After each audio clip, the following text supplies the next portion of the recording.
Hello and welcome to Sun Moon Self. This is going to be an in-depth video about Ike and Tina Turner's very turbulent relationship from an astrological viewpoint, beginning with an analysis of their individual birth charts. The main focus is not a biographical account, which you can look up for yourself, but an astrological approach. I haven't seen many videos discussing this topic, which probably has to do with the fact that Ike Turner's birth time is unknown. This makes it more difficult to get a precise result for synastry and composite charts. If you don't know what that is, a synastry chart shows a general compatibility of the partners and gives you an idea of a relationship's potential. The composite chart is like a birth chart for the relationship and shows you the themes and unfolding of the story. For relationship astrology, both techniques are important, but the composite will always be the final reference as it describes the way a relationship is going to play out. It basically describes the character of the relationship. Ideally, an astrologer knows the birth times of both partners so that the results can be more exact because the areas of the relationship themes, symbolized by the houses, can be displayed accurately, which is not possible when the birth time is unknown or you just arbitrarily set it to 12 noon.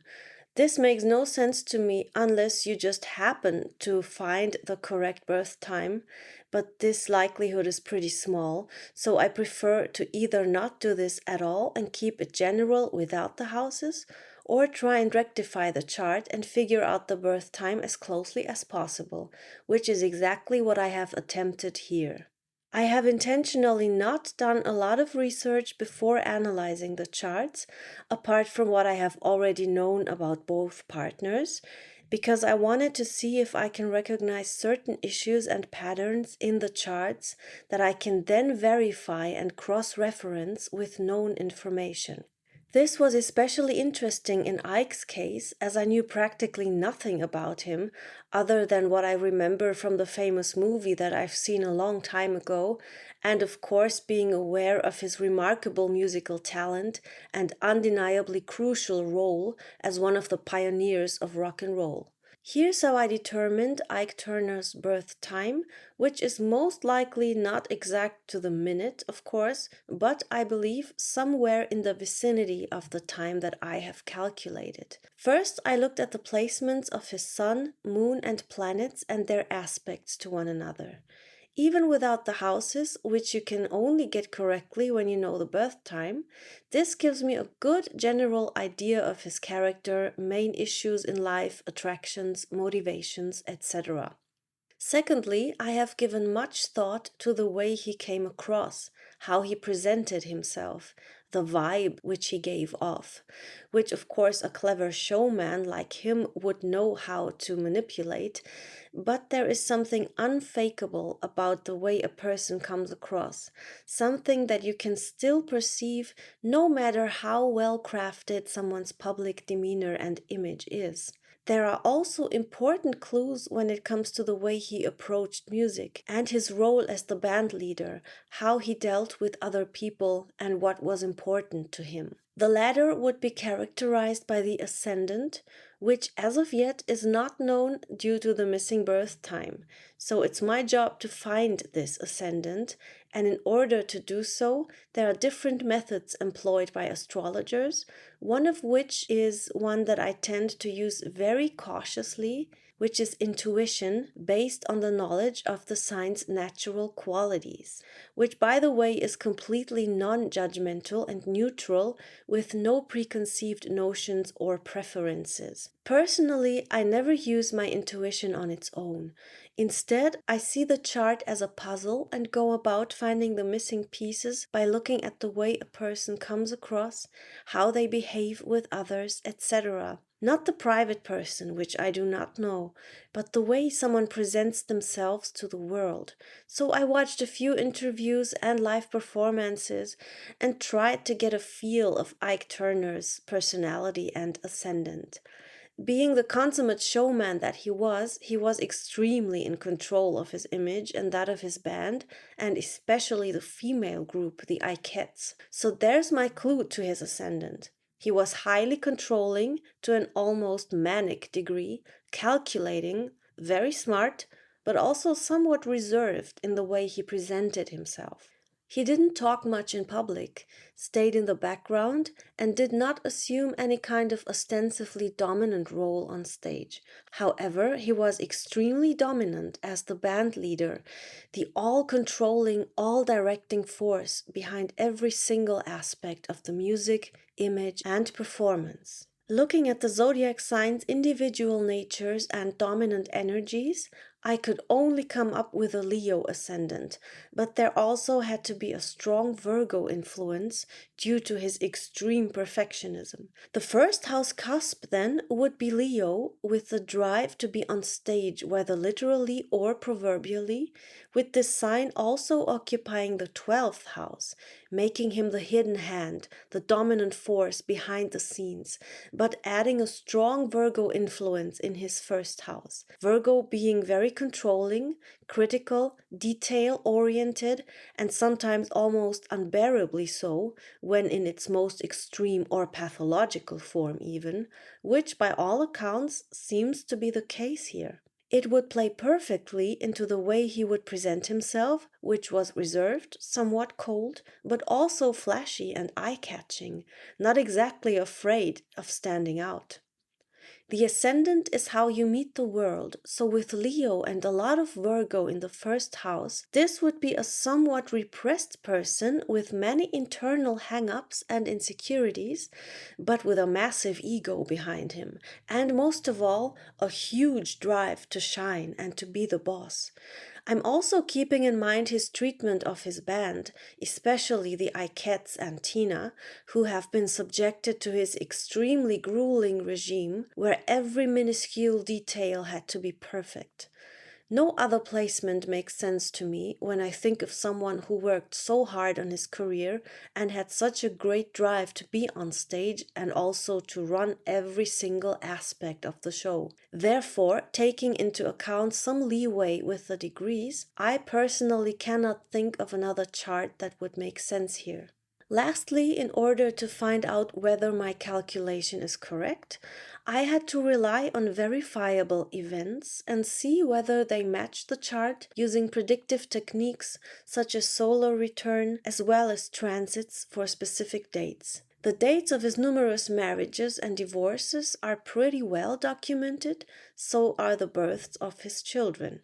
Therefore, I used the aforementioned predictive methods to see if and where these important events show up in his chart, and indeed they did show up precisely in the way you would expect them to, in the corresponding houses, and making aspects the interpretation of which supports the distinctive quality of outcome. There is always a certain flexibility when interpreting these things, which is why skeptics love to assume that it's all arbitrary and you can pretty much mix and match anything the way it suits you. This, however, is not the case. The houses denote very specific areas of your life that are precisely mapped out, and so are the transiting factors in their influence, which is why you cannot bend your interpretations to fit a preconceived notion. Either something is corresponding or it isn't, and it's not your job as an astrologer to tell the story. You are supposed to listen to what the chart is telling you. I also looked at his transits at the time of death, and they couldn't be any clearer. Transiting Saturn, which is signifying an ending, conjunct his moon and Neptune in the first house, and the transiting North Node right on the DC, which also signifies an ending. Anything on the cardinal points is highly significant in terms of life changes. To clarify, every one of us has so-called dangerous transits very frequently without anything drastic happening.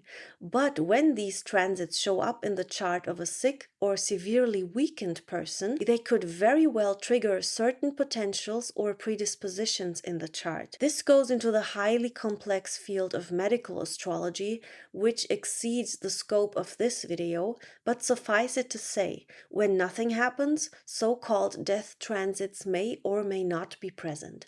But when something serious happens, observation has shown that the presence of such transits is extremely likely to a degree that almost guarantees it.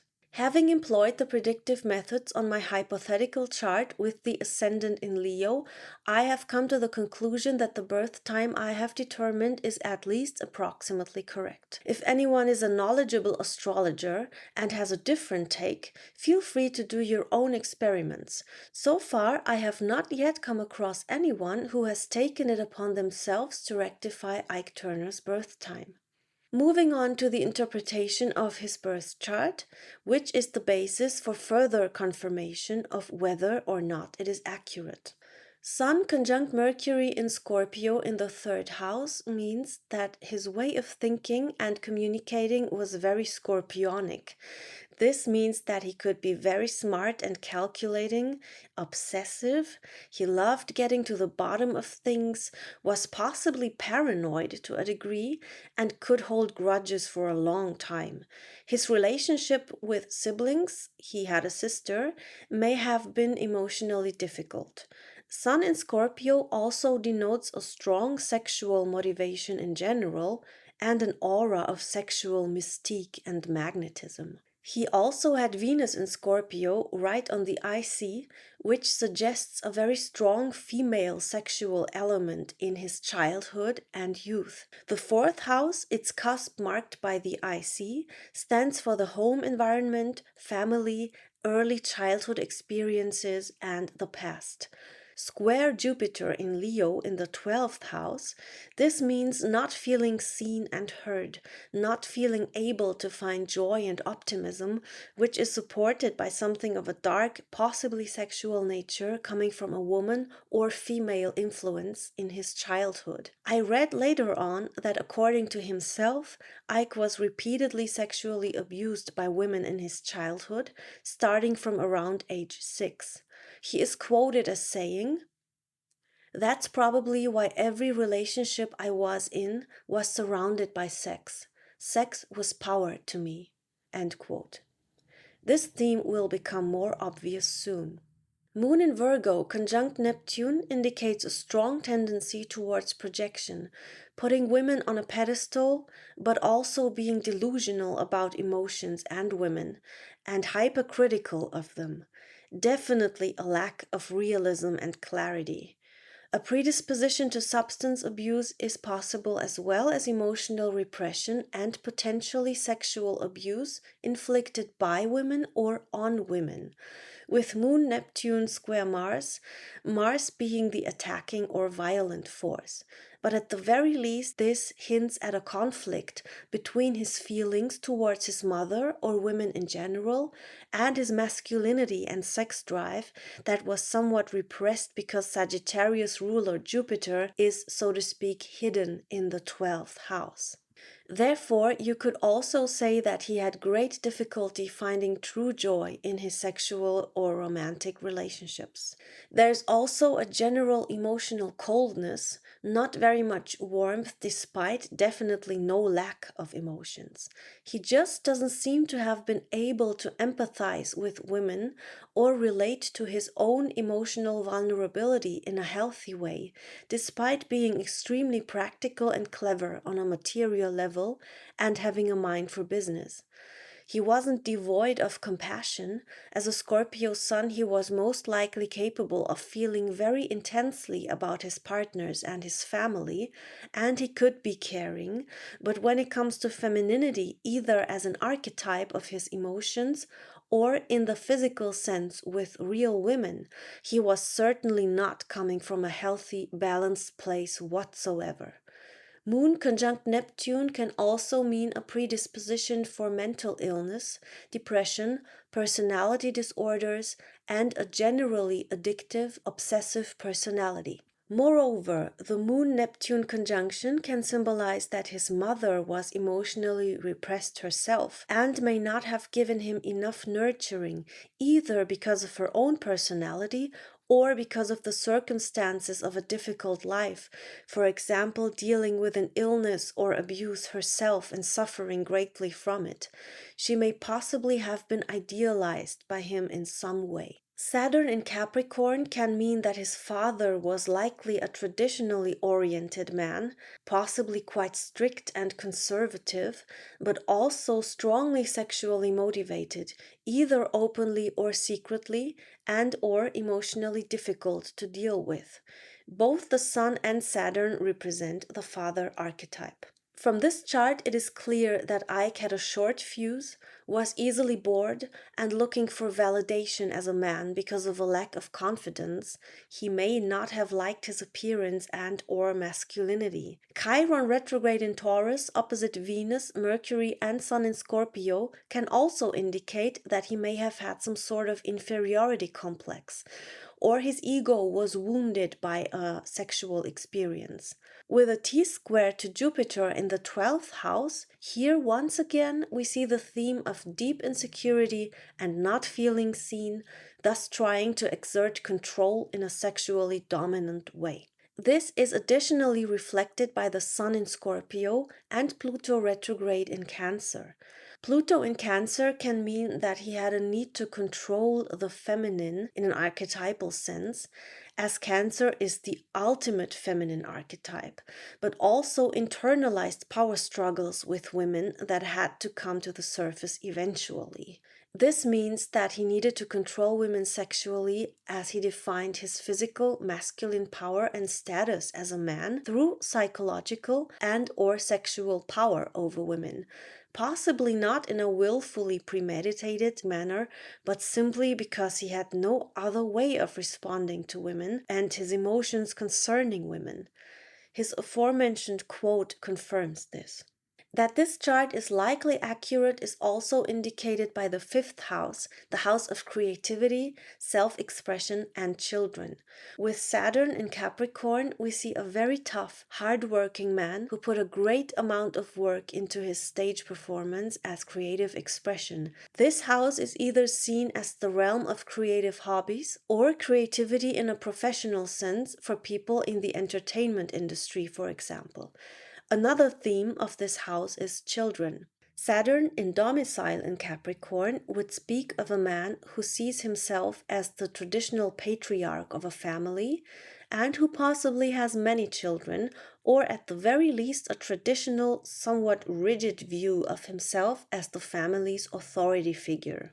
Aquarius in the 6th house fits perfectly too, because his daily routine and job were unconventional, creative, idiosyncratic, and also highly disciplined, corresponding with Aquarius nature, which is traditionally ruled by Saturn. The 7th house is dominated by Pisces, which means he was drawn to artistically gifted or sensitive women who were also able to adapt to him and were compassionate and would let themselves be molded by him. The mutable water sign Pisces is the most boundless and easily malleable, which could become obsessive or unhealthy if the boundaries aren't clear. Pisces' traditional ruler Jupiter, however, is in the 12th house in Leo, so he wasn't just looking for a soft, malleable woman, she also had to be striking, sexy, and magnetic in her own way too, albeit never outshining him. The 2nd house is occupied by Virgo and Libra. He could be extremely frugal with money, but liked spending it on things he enjoyed and had a very good eye for aesthetics, harmony, proportions, and beauty. With the highly controlling Virgo in the 2nd and most of all in the 1st house, we recognize his incredibly nitpicky, ruthlessly meticulous, and critical nature when it came to his work. It has been mentioned numerous times how he would give his band, especially the Ikettes and Tina, a very hard time. This alone ties in perfectly perfectly with someone who has a Leo ascendant and whose first house is dominated by Virgo. In Tina Turner's chart, we see a Leo ascendant, the Sun in Sagittarius conjunct Mercury retrograde. This indicates a highly intelligent woman who wants to shine and also will not let people tell her what to do, who wants to come to her own conclusions. Sun, Mercury opposite Moon in Gemini, this can be an emotionally distant person. Tina's mother could very well have been very witty and intelligent, but this placement can also potentially mean that the mother was not very warm and nurturing. And opposite the Sun, this could speak of a difficult relationship between the mother and the father, as the Sun is the father archetype along with Saturn. Saturn is retrograde in Aries and sextile the Moon, which means the father could have been not very disciplined and possibly lacking in self-control, which contributed to her mother's emotional distance, perhaps. The Sun-Moon opposition in these signs also means that she needed to find a balance between reason and intuition and may have had difficulties with impulse control and setting boundaries. Sun square Mars in Pisces in the 7th house. This is actually not a pushover in relationships, but such a person may find it hard to get the validation and nurturing they need, and therefore can sacrifice their well-being for the sake of others, albeit not without conflict. Tina had to be with someone who is not addictive and obsessive, who doesn't challenge her, but leaves her room to breathe and even takes a step back for her, not just on stage, but truly from a caring and nurturing point of view, makes her feel like she doesn't have to walk on eggshells to make room for the man's ego, but have her own ego not just tolerated, but embraced and admired by her partner. This was the ideal scenario for her, and from what I gather, she found such a partner later in life. She was instinctively drawn to someone who is an individualist with an appreciation for the arts and music, or who is artistic himself. The T-square between the Moon, the Sun conjunct Mercury and Mars suggests someone who has a hard time finding structure in relationships, is too impulsive and not enough in tune with her own inner mother or ability to nurture herself emotionally. So she looks to unattainable or unstable partners with whom she tends to merge instead of setting clear boundaries. The solution would be to be more critical and not overlooking important details or red flags in relationships, and also to not deny herself her own emotional needs and to look for someone who meets those needs instead of battling against her all the time. Moon in Gemini represents a highly rational person who can totally dissociate themselves from their emotions and take extremely cold, rational approaches to reality, even in situations that are difficult for them or where others would fold. This could also be an extremely cold person in general, or someone who, after enduring much pain, has learned to say no and never look back. I do not believe that Tina Turner was an emotionally cold person. This is just an indication for a potential. The remarkable ability to detach herself from her own pain enough to get herself out of a many-layered trap might have actually saved her life. Uranus retrograde in Taurus, in addition to Saturn retrograde in Aries, suggests that she definitely had a temper, but it may have taken her some time before she got to the point of blowing her fuse, possibly being more passively than openly aggressive. The Grand Cross in mutable signs between Neptune, Venus, Jupiter, and the Moon says that she needed mental stimulation, action, and excitement, but might have lacked the grounding to put her many creative ideas into concrete and durable action. This doesn't mean that someone is doomed to always struggle with a lack of grounding, but simply that they have to learn to work with their nature, and they may very well find a productive balance later in life as they mature and become more self-aware, which definitely was the case for Tina. MC in Taurus could literally mean a singer because Taurus represents the throat and vocal cords, And with Uranus retrograde, this could indicate someone who has a very own, somewhat revolutionary style, which is very idiosyncratic and not like anyone else, and also immensely powerful. This doesn't mean that everyone with this placement is a rock singer. Pluto retrograde in the 12th house suggests unconscious or semi conscious impulses and struggling with power and asserting your power, and that she'd been drawn to situations and recurring patterns without realizing why or how they are connected. And with Chiron in Cancer in the 12th house, she had a deep wound concerning motherhood, or something to do with her own mother or her femininity, and also nurturing, which she was very much in need of herself. Pluto square Saturn retrograde in Aries means that she may have had obsessive ideas that could actually have been helpful in terms of her career, but maybe not when it came to being attracted to men.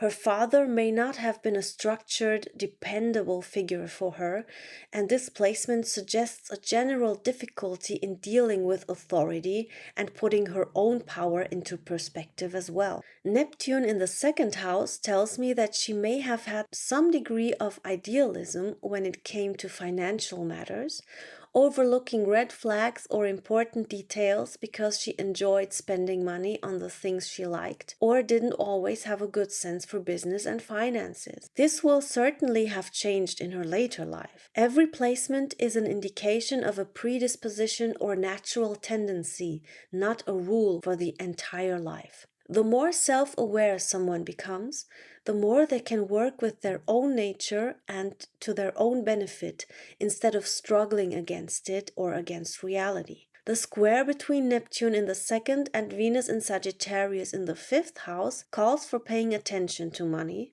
Also, with the square to Jupiter in Pisces in the 8th house opposite Neptune forming a T-square. This means paying extra attention to joint finances and being more detached and cold about money in general. Jupiter makes a trine to Pluto in Leo, which suggests that she was definitely capable of finding wealth in a partnership, coming from her own power through painful isolation and transformation, as symbolized by Pluto.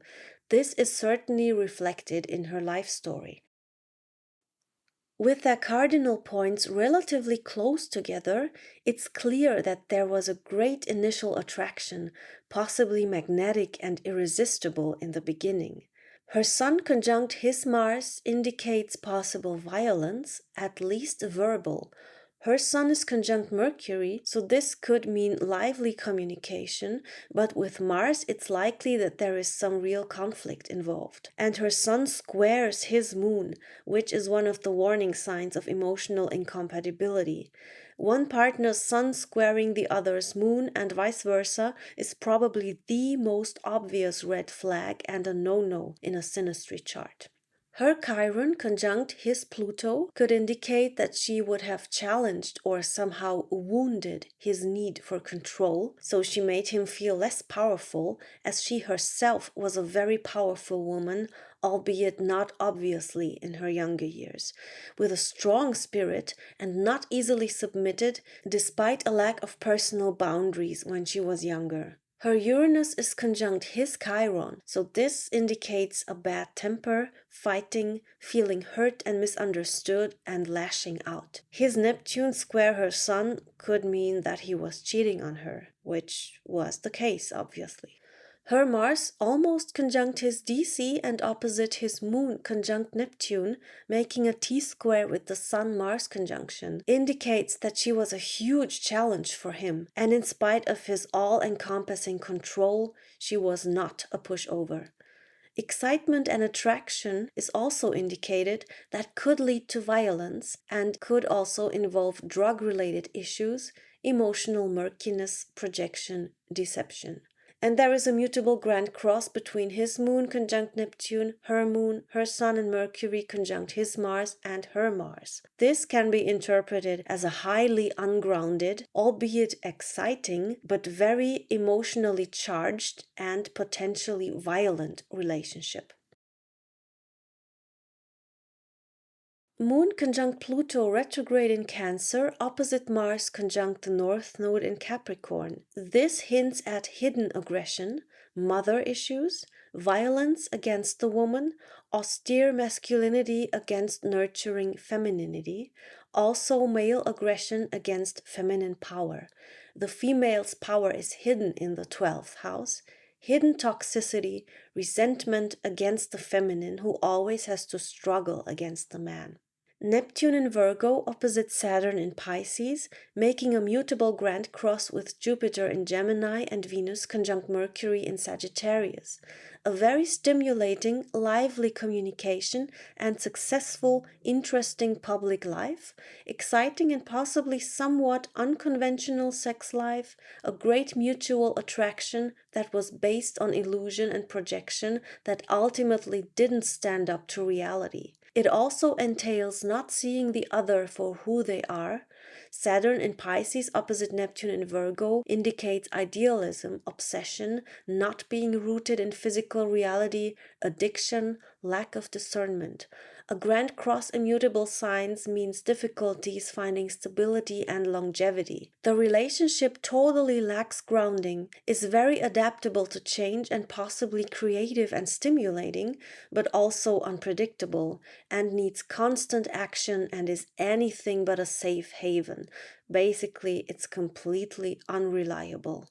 Moon conjunct Pluto in the 12th house, square Uranus retrograde in Taurus in the 9th house. This is a great potential for emotional instability, changing one's mind.